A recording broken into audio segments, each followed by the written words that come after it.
Evening, everyone. Thanks for coming out. Just like to do our land acknowledgement and acknowledge that we're on the traditional, ancestral, and unceded territories of the Mount First Nations. And we will call this meeting to order.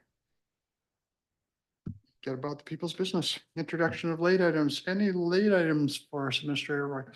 Oh, your worship. Any late items from my council? None? Good. Excellent.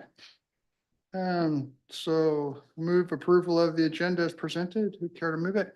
Councillor Pringle, second by Councillor Waymar. Discussion? Pringle. No discussion. Call for the question. All in favor? Done.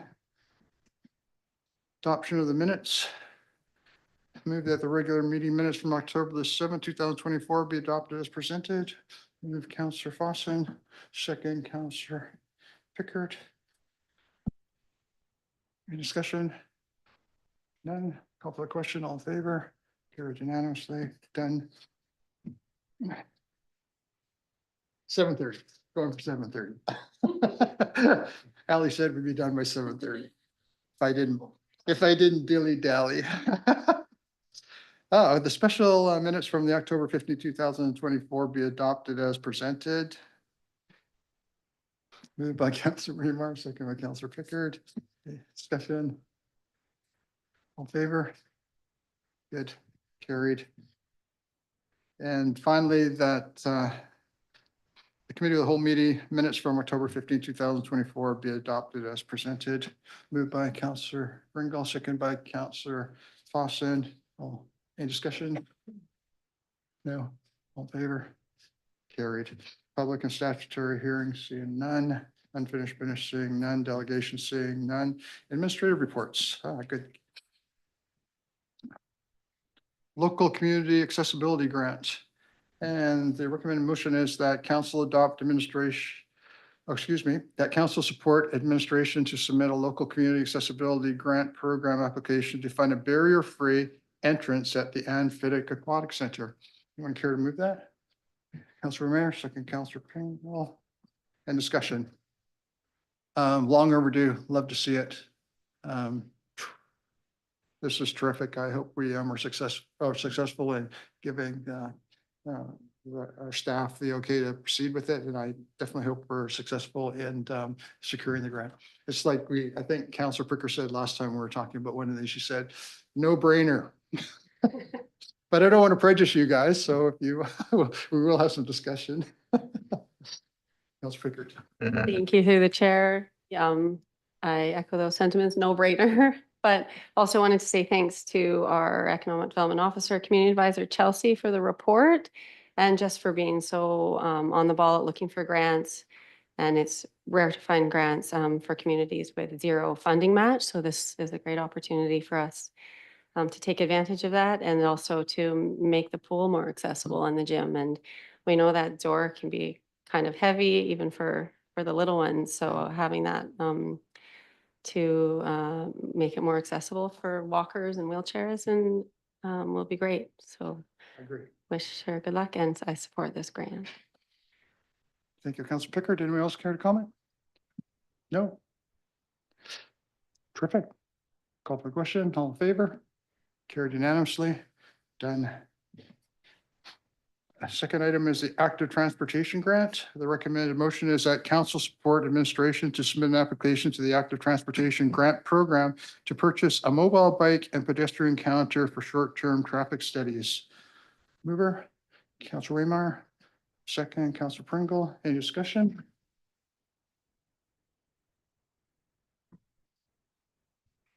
Councillor Pickard. Thanks through the chair. And just want to again say thanks to Chelsea for the report. And again, thanks for being on the ball with all these grants that the village can take advantage of. And this one's really neat because we often have a disadvantage of being a small community, but this the funding is based on a sliding scale that emphasizes opportunities for smaller communities. So I support it and think it's great that we, can take advantage of all this grant funding out there. Thank you. Councillor Waymar. Yeah, it's echo the sentiments. It's I mean, very good grant. That's only going to strengthen further grants that we look for as far as active transportation goes. I know as far as securing any amount of money from Modi or whatever it might be to, enhance our sidewalks, pathways, whatever. They're going to be looking for some data. And so taking this first step is very good. I'm applaud our staff for taking this step so that when push comes to shove, we're going to be as equipped as possible for when we're looking for not just, small grants, but, $500,000 grants that will really make those big impacts in our community. Thank you, Mr. Weimer. Anyone else? All good? No further discussion, call for a question, all in favor? Carried unanimously. Third quarter financial report, yeah, I'm liking it. Oh, you just have to push that little, never mind. He'll show you later. There's a little scroll bar on the bottom. You just push that last page, it'll bring that up for you. Anyways, the recommended motion is that council receive the third quarter financial report for information. Moved by Councillor Pringle, second by Councillor Fossin. Discussion.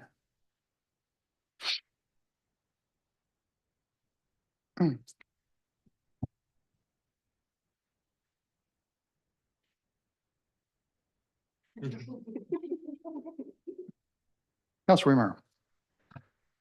Yeah, I just have a few questions for the CAO through the chair. Certainly. And basically, I'm just going to go by line. Good. That's what I was going to do. Okay. And hopefully they're roughly the same numbers. I probably won't have to repeat it. I'm sure you're going to be asking the same question. So revenue 26, line 26. As far as revenue goes, I'm just kind of looking at what the budget was and what the actual is as far as being a blank. Just for clarification, is that emergency management? Emergency management. Administrator Roy? Could respond to that, sir? Like probably some other questions that'll come up. Some of these items were addressed at the end of the year. We get funding for emergency management from the SRD and that just gets recorded at the end of the year. We've got a significant amount of money from them for this program and other things that are sitting in deferred revenue until such as time as we can recognize it through the accounting rules. So we are going to receive that in the fourth quarter? We've already received the funding, but I do the journal entry at the end of the year when I do the year-end adjustments for all the transactions. That's even better that we received the money. Yeah. Okay. And what's your next one, Councilor Weimer? 51, and I assume it's going to be about the same sort of answer, planning and development. I would think so, Mr. Roy. Yeah, that has some grants in there that we haven't utilized, and they'll be matching on the contract services side. Under there, we got the 155,000 that we're planning to do the OCP and zoning, but we're pushing that off the next year. Okay. We have the $75,000 economic development plan that's now in progress, so funding just hasn't really. And again, at the end of the year, those grant funds that have been utilized will be recognized when I do the year-end adjustments. Perfect. Satisfactory answer, Councilor Weimer? Yes, and more lines to go. Yeah, you jumped over a couple that I would have asked about. yep, And I please would do. asked about 31 and 32 for public works and roads, seeing that public works is that, what is it like? I'll just 150, 500, we've got 6,919 and the roads at 160,000, we've got 3,338. So I assume that, Again, I won't that'll be assume grant anything. I'll funding. pass that back to the Mr. Roy. That would be grant funding. We got the asset management plan that's gotten kicked off just late in the third quarter. Mhm. And that's 190,000, which about 100,000 of that is in the roads. The other is split between water and sewer. So that's just grant funding that'll be recognized as we do the work, and we'll recognize at the end of the year when I do year-end adjustments. Perfect. Thank you, sir. Carry on, Councilor Weimer. On to operating statement 1-15 and 1-20, and I have a feeling I know what the answers are.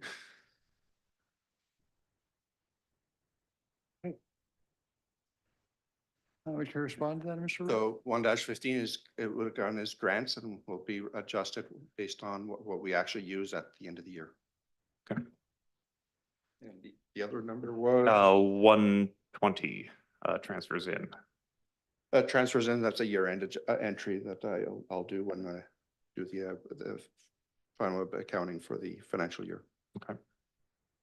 That's usually some reserve funding that's coming in for a specific item or something like that. And were you going into the expenditure portion of that? Yeah. Presentation? So expenditures, 230, 31, and 32 are ones I have interest in, and I believe those are likely going to be year-end adjustments. Or just grants that have not currently been fulfilled or projects that haven't been fulfilled. So 31 public works and 32 roads, is that what you're referring to? Sorry, 231, 232. Oh, okay, I um, see you're going to a different report. I'm a different.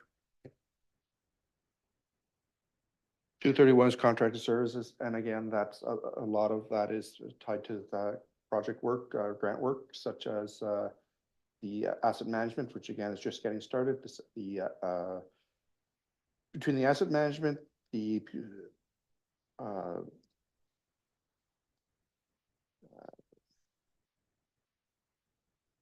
funding for the OCP and zoning and the economic development plan is probably about $500,000 right there. Okay. And of the cost, plus there's some other items in there that are placeholders for as needed. We keep some funding in there for if we ever have to do any planning. So if it may not be utilized. Some of the other things, some other initiatives that are just getting started in the last quarter or have just been done. Such one of the items in there is the sewer line flushings, as you saw the other week that they were doing, which is good timing with this in advance of the weather storm we had. And I guess finally for me, expenditure 12-004 doesn't have a name. Which is that guy? Yes, that's the emergency generator, backup generator for this building. I put the numbers in, saved it up into the system, and then I put the name in. So I did a bit backwards, but I do have it in my records. It's just missed putting it on this report, so my apologies. And just to refresh my memory, that's being paid for with grant money that we received from the We're getting SRD 50,000 and from our the SRD, COVID-19? and the balance we're taking from the COVID-19 fund? correct. Great. I like it when projects are funded fully by grants. Oh, lovely. All right, is that all your questions, Councilor? Moore? Nobody else will have to answer any questions because you probably asked them. I guess finally, of the expenditures on the last page there, some are obviously completed. What is projected to be completed for 2024 and what's going to be pushed back into our 2025 season? For the projects with the stuff being pushed into the next year will be the dredging, the garbage truck, Nempkish Park, and possibly a portion of the metering, depending on how things go as the crews work on things. What will be completed will be the dock repairs. As you recognize, that was done. We just haven't received the invoicing on that. That was completed early in September. Commercial, the residential garbage bins we're not moving forward with based on the direction we went with the garbage trucks. The meter reader has been done. And again, we're just waiting for the invoicing to come in. Mr. Waymire. And the metering program, is that expected to be at least partially done by the end of this year? I'm hoping so. The crews have initially sent out letters to all the properties that they want to address and hadn't heard anything back. So they'll be starting their next step with trying to go and right to the properties. So they were hoping to start off by just trying to get things scheduled. That didn't work out. So they're now going to go on to their plan B for addressing it. Thank you. Any other councillors? Councillor Pringle. To the chair, I was just wondering, so what is happening with the garbage bin money? It was slated for the residential cover, which means coming out of the gas tax, so it'll just stay there until it gets assigned to another project.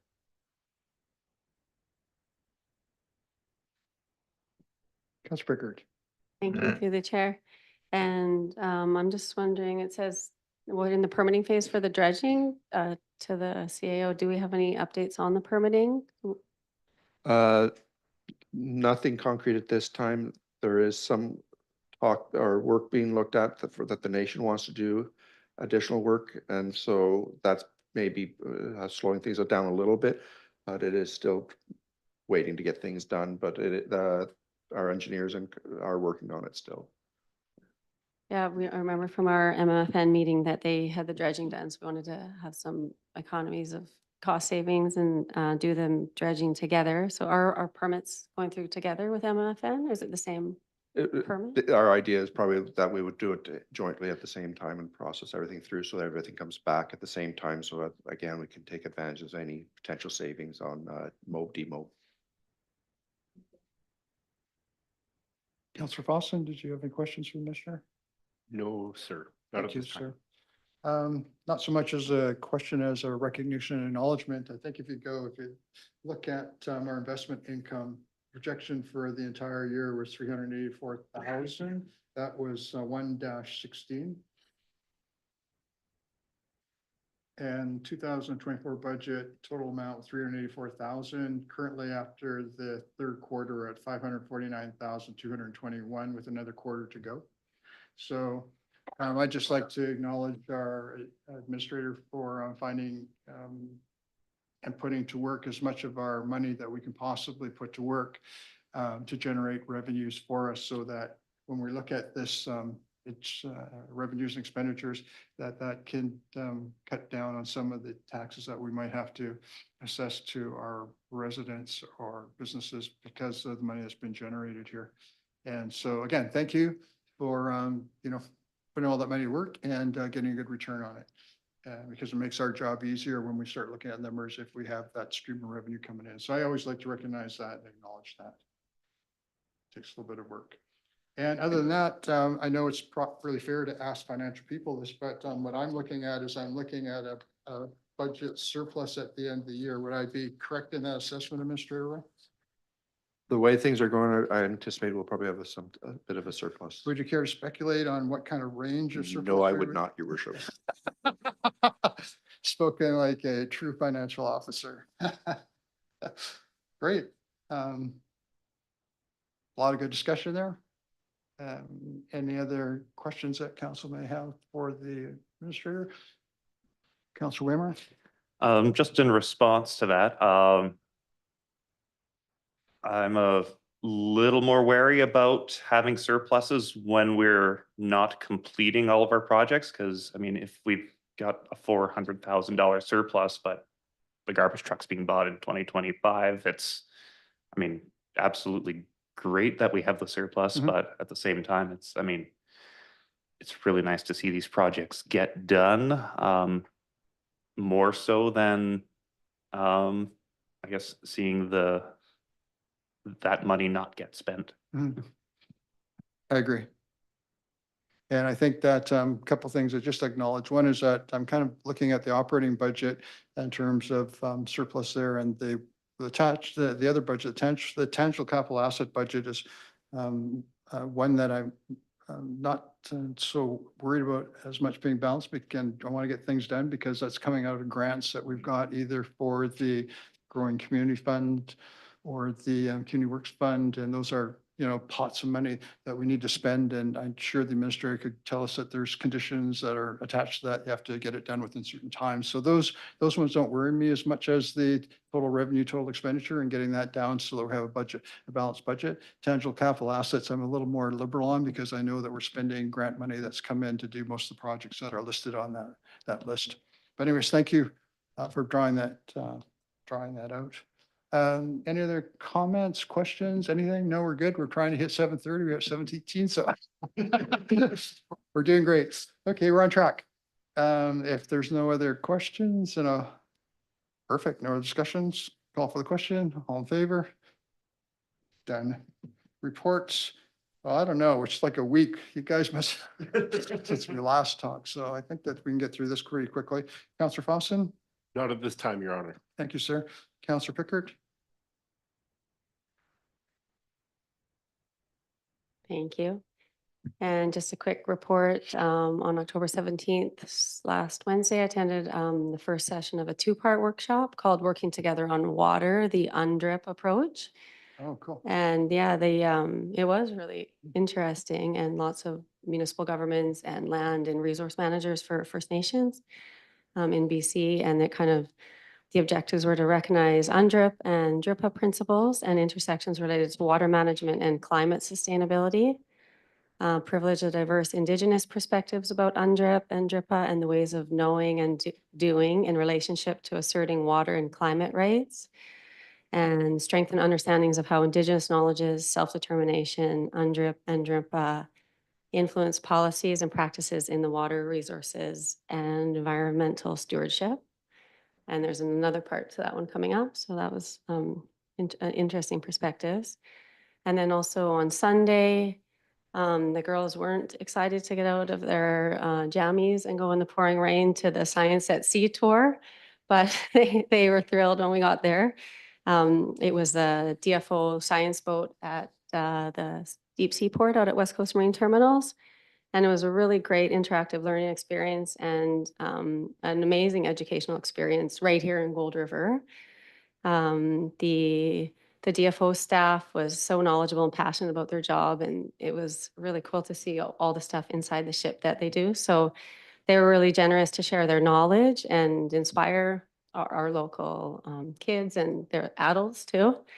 And thanks to West Coast Marine Terminals for their community contribution to host this educational science event that was open to all the public. And the West Coast Marine Terminal staff was so great in the pouring rain, greeting all the residents. And we're lucky to have that kind of facility to host a ship of that size here. As the scientist said, it's often really hard to access coastal towns to share all the science and all the information that they're gathering, but because of lack of an appropriate dock. So that was really neat. And thanks to everyone involved with that. Excellent. Counselor Raymer. Oh, did I pass Counselor Pringle? I'll do Counselor Waymire first. I'll cheat. Just saw in our email today that the 2025 call for resolutions for AVIC are out and due for February 6th. So I know Gold River had a couple that were passed at AVIC and then went on to UBCM and were passed there. So, I mean, very good opportunity, and it's never too early to start thinking about those little things that, you know, affect our community and things we want to, see from our provincial government, whoever that might be at this time. I guess speaking on that note, congratulations to Anna Kindy. I think we all look forward to working with you on the North Island to, you know, meet the demands of our municipal government and our citizens. And thank you to Michelle Babchuk for 2017 to 2014. It's been great. And then finally, I attended the Chamber of Commerce meeting, and I suppose the biggest thing coming out of there that wasn't to, you know, move in second was the craft market. It's been going to be happening again this year at the Gold River Secondary School on the evening of November 29th and for 4 hours on November 30th. So look out for that. Yeah, this should be a good time as always. Great. Thank you, Counselor Waymire. Not to be forgotten, Counselor Pringle. I'm kind of in the same boat as you, Counselor Pringle. Just a week ago, we talked about it. Other than I'd just like to acknowledge that the letter of support that we're going to put together for Grieg Seafood was completed. I believe it was endorsed by most of the councillors, and I think it's on its way to either being signed and then sent off very soon. So I'm very glad to see that's completed. And there was something in there in the letter there that that suggested that we would fly to Ottawa to meet and discuss things is we might want to talk about that. I'd rather have them come here than us go there. I like the economics of that better. Okay. Terrific. No other reports from council. We'll move on. Let's go information items. The item is a work in progress. Council received the work in progress for information. Moved by Councilor Pringle, second Councilor Waymire. No changes in that document I'm aware of since the last few meetings that we've had. Councilor Pickard. You're up. Thanks through the chair. And just a question for the CAO. I know it's been busy with the financial plan, but do we have any update on the report of a feasibility of a application for the MRDT? Through your worship, not at this time. I've been kind of focused on our financial plan, so it's kind of been eating up a lot of the spare time at this moment. And it's not forgotten. I just haven't had a chance to focus on that one. Thank you. Any other discussion? Seeing none, call for the question. All in favor? Carried unanimously. Moving on, reports to committees, none. Bylaws, annual property tax exemption bylaw number 755, 2024. Recommended motions that council adopt the Gold River annual property tax exemption bylaw number 755, 2024. Mover, Councilor Pringle, second Councilor Lawson, and discussion. We exhaustive discussion on this, I hope. Okay, carry on. Councilor Pickard. Or were you? Nope. Nobody? Perfect. Call for the question. All in favor? Done. Yes. Correspondence. Take it, there's none. New business, none. Question period. Any questions online, Administrator Roy? Any questions from the gallery? Yes. Roaring to the finish line. Notice of motion. Notice to adjourn in camera, no. Rise report, no. Oh, cool. I like this one. Adjournment. Can we get a motion to adjourn? Yeah, Councilor Pickard, second Councilor Pringle. And any discussion on that? No, of course not. Yeah, for half an hour. I'll call for the question. All in favor? Carried unanimously. We are done. Thank you, folks. Appreciate that. Record time, 26.